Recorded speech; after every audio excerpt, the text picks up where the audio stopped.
Assalamualaikum warahmatullahi wabarakatuh. Berjumpa kembali di kanal YouTube Sutarno Azaria Adventure.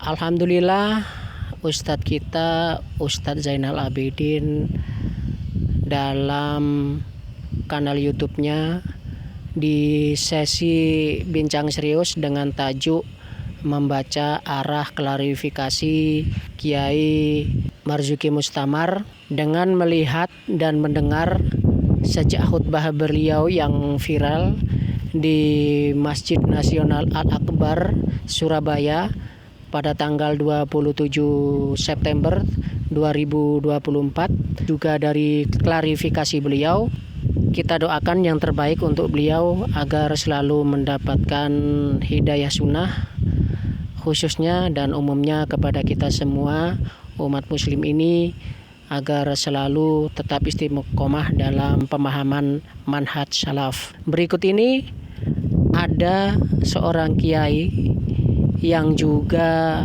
hijrah ke manhaj salaf total. Beliau ini dari Kediri. Siapakah tokoh beliau ini? Beliau juga memiliki pondok pesantren dan dulu aktif dalam kegiatan di NU. Dan beliau ini adalah tokoh penting di NU juga pada masanya. Kami ambilkan dari kanal YouTube Musisi Pensiun. Selamat menyimak. Barakallahu fikum. Wassalamualaikum warahmatullahi wabarakatuh. Bismillahirrahmanirrahim. Assalamualaikum warahmatullahi wabarakatuh. Bismillah, alhamdulillah, wassalatu wassalamu ala rasulillah, amma ba'd. Sahabat muslim, beberapa waktu lalu geger khutbah Kiai Haji Marzuki Mustamar yang seolah-olah mengisyaratkan bahwa beliau concern terhadap bahaya bid'ah dan pentingnya menegakkan sunnah, sehingga menjadi ramailah channel-channel salafi mengapresiasi secara positif. Namun sampai hari ini ternyata bisa disimpulkan bahwa itu semua semacam prank saja. Oke, sahabat muslim, tidak perlu kecewa karena kali ini kami bawakan kisah hijrah asli yang mutunya tidak kaleng-kaleng, yaitu seorang pengurus NU atau Aswaja yang hijrah ke manhaj salaf. Dilihat dari biografinya, beliau ini bukan kaleng-kaleng. Beliau adalah pendiri dan pengasuh pondok pesantren Rahmatullah dan mantan Akwan Syuriah MWC NU Kandangan, Kediri. Keterangan resmi terlampir di video ini. Sahabat muslim, jejak langkah pertobatan Kiai Afroki Abdul Ghani meninggalkan ajaran-ajaran leluhurnya, beliau ceritakan dalam buku Kiai Haji Mahrus Ali, mantan Kiai NU, yang berjudul Tak Ingin Jadi Kiai, dan pengantar buku putih Kiai NU karangan Kiai Afroki Abdul Ghani sendiri. Kiai Afroki berkata, terus terang, semenjak berusia 12 tahun sampai kurang lebih 35 tahun, saya juga termasuk sebagai pelaku ritual kemusyrikan, baik tawassul dengan penghuni kubur atau orang mati, ataupun tabaruk dengan kubur sang kiai. Bahkan tak jarang saya juga dipercaya memimpin ziarah kubur dan ziarah wali songo, sekaligus menjadi imam tahlil dan pemimpin doa yang intinya adalah ngalap berkah. Saya sendiri sudah mengendus berbagai macam keganjilan tradisi-tradisi sesat yang saya anggap sunnah, dan itu sudah lama saya rasakan. Perasaan tersebut juga selalu menghantui saya saat melakukan amalan-amalan bid'ah lainnya, seperti qasidah syirik. Dengan jujur, saya sendiri termasuk orang yang pernah andil besar atas berdirinya sholawat rebana. Di samping itu, saya juga menyediakan peralatan tersebut di pondok pesantren Rahmatullah yang saya sendiri termasuk pendirinya sekaligus pengasuhnya. Bahkan sholawat rebana tersebut sempat berkembang dan sering tampil dalam acara walimah dan acara-acara lain, sampai tampil dalam memenuhi undangan ke tempat-tempat yang jauh. Pernah juga tampil di Gresik dan juga di Ponorogo.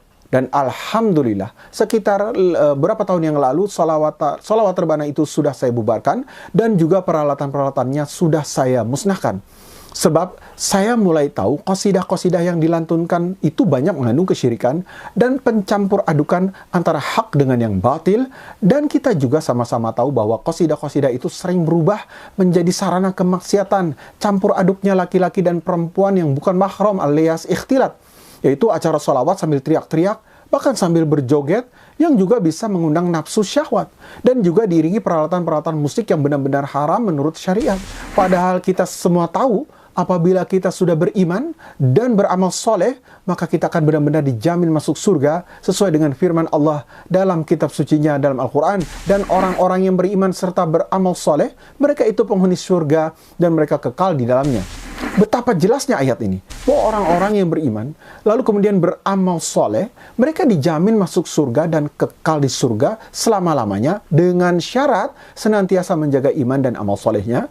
Jangan sampai iman kita tercemar, tercoreng, tercampur aduk antara iman dan kesyirikan. Bahkan dibatalkan dengan kesyirikan. Seperti halnya yang dijelaskan oleh Allah dalam firman-Nya, orang-orang yang beriman dan tidak mencampur adukan iman mereka dengan kezaliman yaitu syirik. Dan mereka itulah yang mendapat keamanan, dan mereka itu adalah orang-orang yang mendapatkan petunjuk.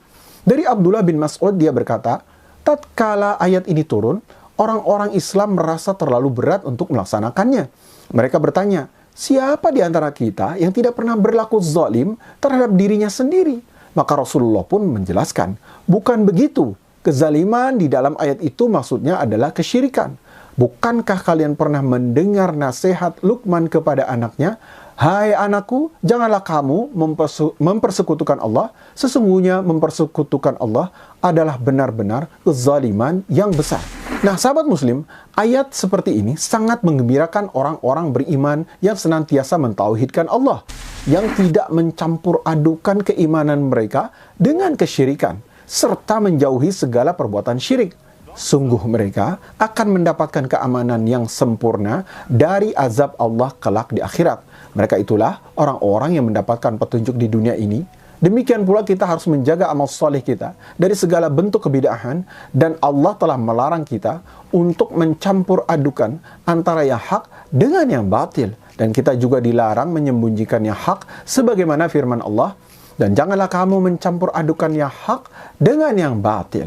Dan janganlah kamu sembunyikan yang hak itu sedangkan kamu mengetahui. Nah, sahabat muslim, jelaslah bahwa pencampur adukan antara yang hak dengan yang batil benar-benar dilarang oleh Allah. Setelah Anda baca buku ini, insya Allah buku ini dan buku-buku para mantan Kiai Habib dan Ustadz NU dan Aswaja yang hijrah, benar-benar sangat gamblang dan jelas sekali dalam menjelaskan kesyirikan-kesyirikan yang sudah menjamur di tengah-tengah umat Islam yang berada di permukaan bumi, khususnya di Indonesia, yang akan membawa pelakunya masuk ke dalam neraka, bahkan akan kekal di dalamnya selama-lamanya kalau kedahuluan mati sebelum bertobat.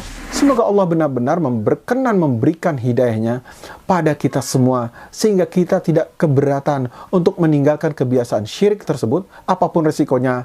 Di dalam tafsir Usrul Mahir halaman 90 itu dijelaskan, fatara man ya'riful haqqa wa yatrukul amala bihi li khawfin naqsid dunyahu kaqaruna wa jahihi kahamana au mulkihi kafir'auna wa tara man ya'malu bihi zahiran la batinan kal munafiqina fa idza sa'altahu kama ya'taqiduhu biqalbihi fa idza huwa la ya'rifuhu. Anda melihat ada orang yang mengetahui kebenaran akan tetapi tidak mengamalkannya karena takut keduniaannya menyusut, itu seperti Qarun, atau kedudukannya menjadi rendah, itu seperti Haman, atau kekuasaannya berkurang, itu seperti Fir'aun.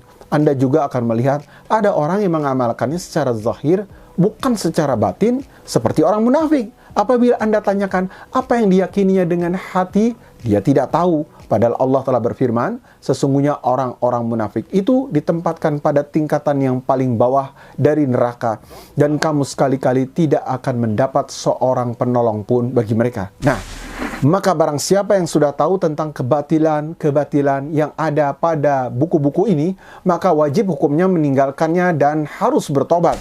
Apabila masih melanggarnya karena keduniaan, berarti dia Qarun. Dan apabila pertimbangannya kedudukan, berarti dia Haman. Dan apabila melanggarnya kekuasaan, maka dia berarti Fir'aun. Dan apabila tetap mengamalkannya padahal yang dia lakukan itu adalah larangan Allah, dia pun mengerti akan hal itu, berarti dia munafik, yang nerakanya lebih dahsyat dibanding kafir yang sebenarnya.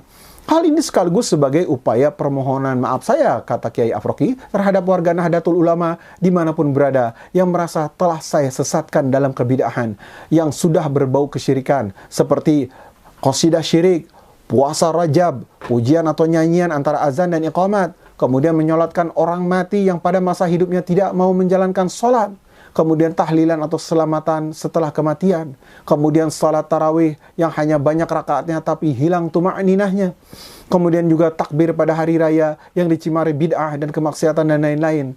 Selain itu juga sebagai wujud pertobatan saya, kata Kiai Afroki, semoga Allah menerimanya dan mengampuni dosa-dosa saya. Amin ya rabbal alamin. Selanjutnya saya mengucapkan terima kasih kepada semua pihak serta teman-teman lain yang tidak mampu kami sebutkan satu persatu. Mereka semua memberikan dukungan moral kepada saya untuk berubah, meninggalkan hampir semua amalan-amalan yang tidak jelas dasarnya.